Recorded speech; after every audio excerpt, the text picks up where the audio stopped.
Hello everybody and welcome back to my channel. I am here to start a vlog. This one will have some reading, but more so just kind of life stuff. So if that's not for you, then this vlog probably isn't for you. Yeah, I am a mess, which is a weird time to decide to start a vlog, but like, hey, it's real.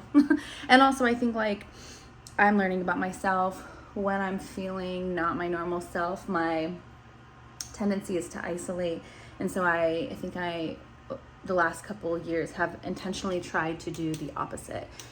So when I'm feeling the urge to kind of shut down and isolate, instead I reach out in multiple ways, this I guess being one of them. But yeah, I look a mess. I have like a pimple here and my face is all, I'm exhausted.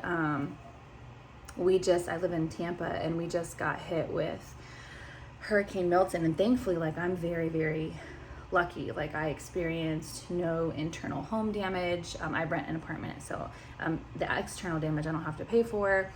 No flooding, anything like that, and we did evacuate.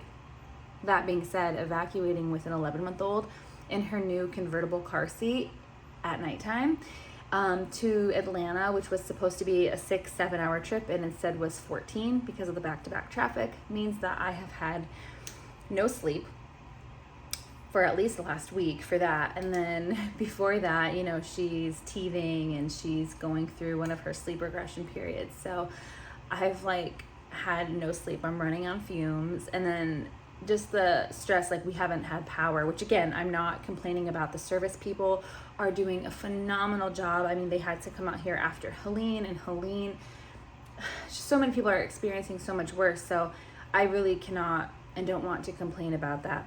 At the same time, I do live in Florida, and so without having I have, so it's really weird in my apartment complex, I have electrical power like for the lights and some of the plugs, but I don't have like air conditioning and none of the appliances work.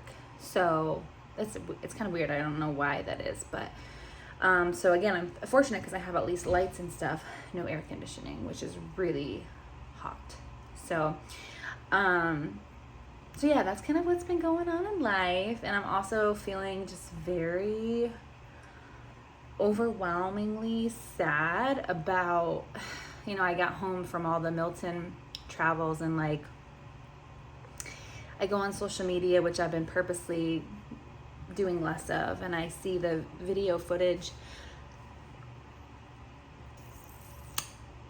of the aftermath of the Al-Aqsa hospital bombing, the most recent one, where the refugee tents caught on fire.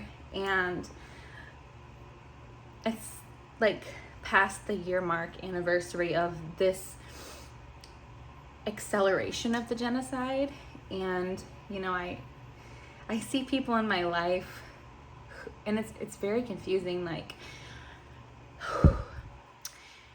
people in my life who I have considered at one point or another to be very close with, like make comments about how, oh, well, you know, it's awful, but it's a shame that they're all terrorists, or you know, it's awful, but you know, sometimes things have to be done. And these same people talking about how outrageous it is that contractors are charging, you know, for services after Hurricane Milton, as though that's the greatest evil in the world. These same people made themselves out to be victims in this whole Palestine genocide. I don't know. I'm having a really hard time processing all of it. And I know saying that is so entitled and privileged, because I'm watching it on a screen. And I don't even know why I'm sharing this publicly. I think it's because I wish I saw more people just being vulnerable and human. And I know that some will see it as maybe exploitative or trying to center myself, and that's not my intention. So if that's the impact, then I won't do this again, or I'll take this down. But I think I just wish I saw more people like having a human response to things. And it's been a year plus of this, and I've seen so many images of children burning and dismembered and shredded like pulled pork. That's not a good reference, like you know what I mean, like pulled meat. And I just, that's awful anyways. I think that's too much for anybody anyways. But I think, especially becoming a mom, at the same time that I'm seeing all this stuff, like children aren't the only beings that matter. Like, the men matter, the innocent men that are dying, that are being murdered, the innocent women that are being murdered, the innocent non-binaries, everybody matters.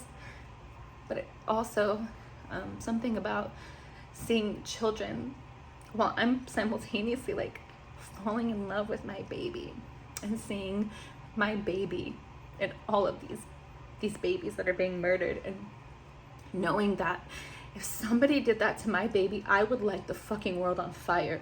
Like, I would want to die. And it's really tough. And like, we're just supposed to like go about our day-to-day lives and manage everything like we're all fine. But I don't know about you all, but like, I'm not fine. And on top of that, like, hearing the invalidation and like the gaslighting of like, oh, well, you're anti-Semitic because you care about murdered people. You're anti-Semitic because this, like, it's just so fucking bizarre. Like, I feel like I'm living nothing other than life actually would be that chaotic and ridiculous. So I feel like I'm living life because life is absurd. But yeah, it's hard. And I'm lucky. I'm the lucky one. So I can't even imagine what other people are feeling. I think I'm going to make a follow-up video, even though it has nothing to do with book 2, but I think I'm going to make a follow-up video with like resources and places that we can help out for, you know, people in Palestine, people who have been able to escape Palestine, so on and so forth. I've been meaning to do that for months and I haven't, and I need to get on that. I mean, I have shared in other ways, but I need to be more effective in my advocacy. But yeah, I don't know. In this vlog, like, I think I'll talk, like I said, like about different things going on in my life, things that I'm reading. I'm reading for a couple like academic purposes. So right now I'm reading American history after the Civil War until I think like through Reconstruction. I gotta figure out where it stops. Sorry, I'm looking at my baby in the monitor and she's waking up. But yeah, I'm reading a few like academic related books because I'm helping somebody out with a couple of their courses. They have ADHD and it's really hard for them to like sit down and read text. And so I'm kind of helping them learn the information in different ways that are more engaging for them. So I'm reading a few books on ethics and American history. So I'll probably share that. And then I haven't been, but I'm going to continue to read like the decolonizing therapy book. And we'll go from there. Or maybe I'll delete this and I won't do any of it because this is a pretty depressing start and I didn't mean to cry. But also, this is life, right? This is the world. And this is my reality. So I don't know. I'll see. I'll keep you posted. Hello everybody, it is me again on another day. I thought I would include you in on a little project that I'm doing. I packed away all of my books during Hurricane Milton because I'm on the first floor of an apartment and I've already lost almost all of my books at multiple times in my life due to floods or other issues. So I was like, I'm not having it done again. And so now I'm in the process of putting them back up, and I'm being really specific about what books I'm putting back up on the shelf because my goal is to really read through a significant portion of my books before June of next year because we're planning a pretty significant move. It's gonna be an out-of-state move. So I'm moving myself because my lovely baby wants to be a part of the video, but you can't be on video, you know. If she does pop her head in, I'll have to edit her out. Yeah. And so I thought I would include you in on kind of what I end up putting back on my shelves, what I end up getting rid of, and what I end up just kind of storing away somewhere else for now. I want to put books on my shelf that I'm really going to be excited to read, so that way I read through those more. And then I'm also trying to get rid of a lot of books, and that's always really, really difficult for me. Hold on, my baby found some leaves that came in from outside, and she keeps trying to eat them, and they're like dried out leaves, so they're hard, and I don't want her to hurt herself. Ma'am, no, no ma'am, no ma'am, here. Now you put these blocks in your mouth. Those are yummy. Worked. Okay, so I already put some books up, but I'm not gonna, don't mind the mess. I'm doing a whole bunch of stuff. But I'm not gonna keep them there. But so like, this is like what's on my bookshelf now. And for right now in this apartment, this is the only bookshelf that I have. And the first two shelves are dedicated to the lovely baby. I don't have a lot of space in this apartment, and I wanted her to have some like Montessori style shelves. And I didn't want to buy a Montessori shelf and then have to haul it across multiple states. So for now, I just gave her those two bottom shelves, a worthy sacrifice. She's worth it. But so yeah, I think I'll show you, I won't show you like the process. I don't have this set up to be able to like film myself doing it, but I will show you what I end up putting on the shelves after, and then what I end up getting rid of, and what I end up kind of storing away for later. The books that I get rid of, I sell on Pango. So that's kind of how I get rid of them. I used to donate them, but again, because of this move, I'm trying to, you know, make as much and save as much as I can. So that's kind of what I'm doing. So I'll keep you updated. I am back for a quick moment just because I just got an Amazon package, and I thought I would add it in here and share it with you all because my baby is turning 1 in November, and I'm feeling so sentimental about it. I think as all mothers probably do. And so I'm prepping for her birthday. We're not going to do anything really big. We're going to just do some celebration around the house. And theoretically, I don't really believe in like lots of toys. I say theoretically because I believe that. What's also true is I've noticed a really hard time not buying toys for my baby because I don't know, like sometimes I'm like, oh, that looks so cute, or it seems like she might have fun with that, or I might have fun playing with that with her, you know. So I'm trying to be minimal, but also be flexible. So I got her the Love Every block kit. She loves blocks. Mainly she loves when I build structures and she tears them down. That's her favorite thing to do right now. And also to manipulate the blocks by putting them in different containers. She loves doing that. So I got that for her because she's still teething and always putting them in her mouth. And I got her this set off Amazon, but I'm not really sure of its safety, and she's peeling the paint off with her teeth, so I don't feel comfortable with that. I feel much more comfortable with the Love Every one. And then I also got her this little, you can't really see it very well, and it's kind of like scrunched up, but it's a dress and it says 1 and it's green. And then I'm gonna make her a homemade sugar-free smash cake for her to have.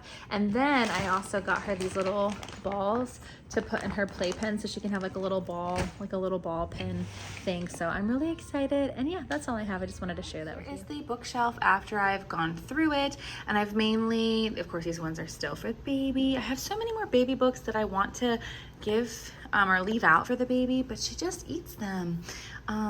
So I don't know. I hope she grows out of that soon, because I like I said, I really want to leave more books out for her. But yeah, I mainly kept books that I haven't read or I haven't finished reading or I need to reference often. And so up here, for instance, I reference these two often in work, and I reference these two, this one all the time and this one like recently. And then these two I haven't read yet, but I want to, and I've kind of skimmed through them a little bit, especially this one. And then I have used this book a couple of times for a couple different things, and have skimmed through and read different parts of this. And the rest of these I haven't read. This one I've looked through. It's not like I mean, in my opinion, it's not like a book that you like read from cover to cover. That's not that kind of a thing. It's something you kind of skim through. And then I have this shelf here. These two shelves are nonfiction. And so I have started going through this. And then I have also read, I think about a third of Braiding Sweetgrass. And I love Braiding Sweetgrass. I don't know why it's taken me so long to get through that. I think there's a little bit of, I love it so much that I was afraid to get through it, because then I wouldn't have, I kind of was using it as like a daily scripture kind of thing. I would go to it and look at it or read one once a day. But she's coming out with a new book called Heartberries, I think in November, and it's almost November. So maybe that'll give me incentive, knowing that there's something else by this author out there. I just love her descriptions of nature, but also of our social ties to nature and one another, which of course is, it is indigenous, and I'm trying to remember, yeah, she's a member of the Potawatomi Nation, and so I really, really love this book so much. Let This Radicalize You is a book that I heard from a TikTok creator that I really, really love, and for some reason her name is escaping me in the moment, but she has a PhD in psychology, and she's a Black woman who speaks kind of about, not exclusively this, but about the intersection of those two things. And I really, really appreciate her takes and her nuances. She's also a mom. And so I, also kind of like her takes on kid stuff. Let's see. Oh, this Jesus and John Wayne. Isn't that such, like that to me is a title that really stuck out. Like, ooh, I want to read that. It's how white evangelicals corrupted a faith and fractured a nation. So I want to read that. Obviously got some James Baldwin, The Fire Next Time to read. Women I Think About at Night. I'm so upset about this because I started to read it, and I was so excited about this based on this description. However, I started to read it and quickly picked up on really racist descriptions of other people, racist descriptions of like different cultural aspects, and it really turned me off. I was heavily debating whether or not just to completely get rid of it. I think I'm going to give it another chance just to see if I was being a little bit overly harsh on the author. But if I continue to see that in the writing, I'm going to get rid of this, because I'm really not trying to I'm not trying to waste my time on that. Crying in H Mart, haven't read much of it, but what I did read, loved it so far. And so I'm really looking forward to continuing this. I've heard amazing things about this, and I'm just personally really excited to read this. I don't know why. It's a cultural history of eyeliner throughout the world and throughout time. And back in the day, eyeliner used to be my favorite like makeup tool. I never knew how to use it really effectively, so I always looked pretty sloppy in my youth, but I loved it. And so to read a cultural history about it seems like the combination of two of my favorite things, cultural history and eyeliner. So yeah, I'm pretty excited. I want to read this. This is pretty sure a Palestinian, I don't think it's a memoir. Oh, you know what? This might be, yeah, it's a novel. So this doesn't go up on the nonfiction. This is fiction. I'll have to move that down here. Okay. And then obviously I want to read this, and then these are other books that I want to get to. Okay, I'm making this too long. And then finally, this is the fiction shelf, which I've got to now add this. I have been looking for some Palestinian, not necessarily memoirs or biographies, although I'm open to that, but Palestinian writers kind of just talking about their experiences, and also obviously the Palestinian diaspora. So these are books that I'm hoping to read. I am pretty much done with this. I just have like 2 pages that I have to finish on this, and then I'm going to be reading this book with a friend, and then I don't really know what I'm in the mood for after that. But if you've read any of these, give me a recommendation, please. Don't give me a recommendation. I can't talk. I'm so stuttery today. But please don't give me a recommendation for a book that's not on this shelf, because look, I'm trying to go through my books, like I said before, and get rid of them. I don't need more recommendations. Last but not least, don't mind the mess in the kitchen, on the counter. I am in the process of organizing and going through all my stuff. Okay. So these 2 stacks are books that I just can't get myself to get rid of. either I haven't read them or I have read them. But they're books that I just don't want to get rid of. This one is actually going back on my bookshelf because look, I read this book, Pashena by Shingi Mavima, long ago, and I was going to do a review of it because I know Shingi, and Shingi's amazing. He's just like this super lovely, likable dude.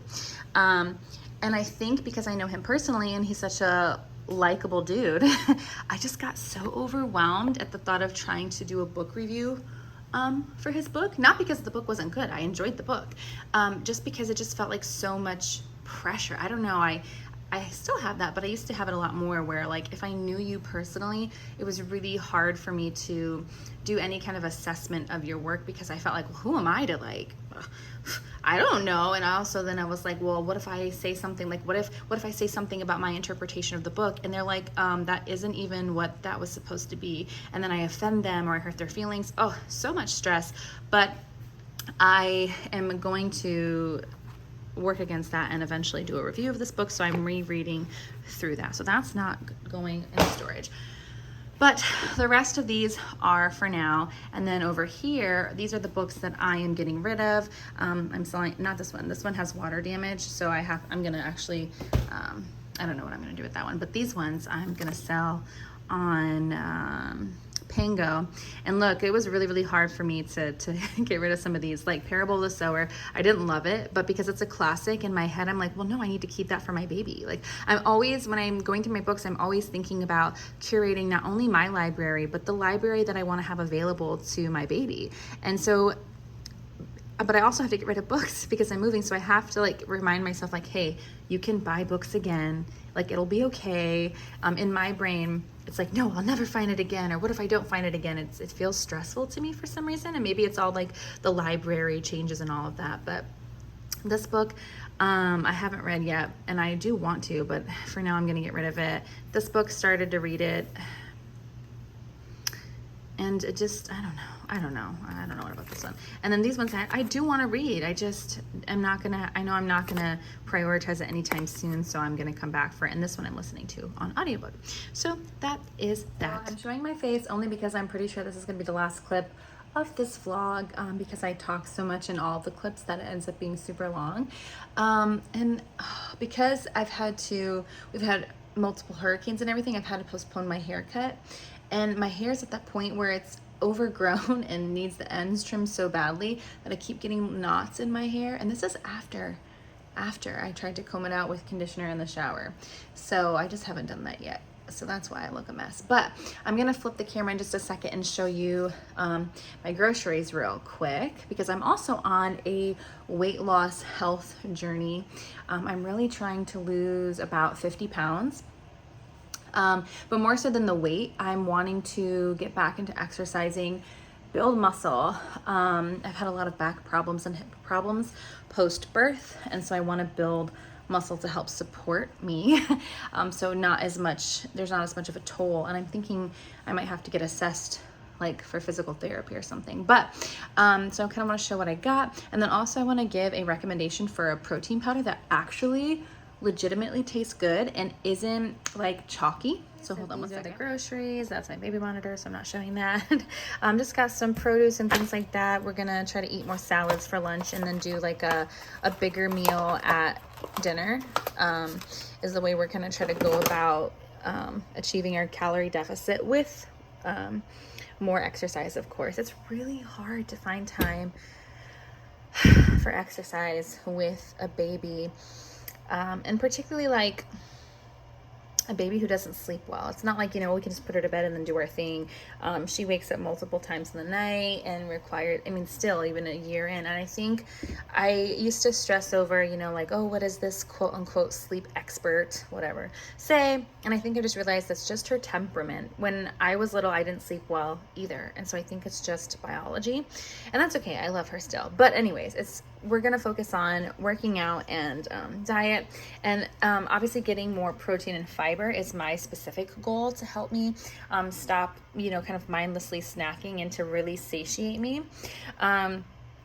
And I have eaten protein powder for so many years that I'm kind of accustomed to it. But let's be real, it's not good. It's not good. And then I tried this, and it's actually really, I think it's really, really good. So it's by Oath Nutrition, and it's frosty lemonade. This to me tastes like a slightly watery Brazilian lemonade, but not so watery that it's like gross. But it tastes really, really good. And it's got 20 grams of protein. So if you don't like the kind of like chalky, typical protein powders, give these a try. It's pretty darn good. I realized I forgot to officially film like an outro video, so I'm gonna do that. One of these days I'm actually gonna come and film a video with, you know, having put minimal effort into my appearance, but today, not that day. So yeah, I appreciate you watching the video. If you watched along with me, I look forward to hearing about books that maybe you've read that I've shown or anything like that. I also am looking forward to hear like if some of you are on different health or fitness journeys, especially the balanced journeys, right? Like where we're not demonizing bodies, we're not demonizing food groups, we're not demonizing ourselves, right? Those are especially the kinds of health and fitness journeys I'm interested in. But I look forward to hearing from you, whatever you have to share, and I will see you in the next one. Bye.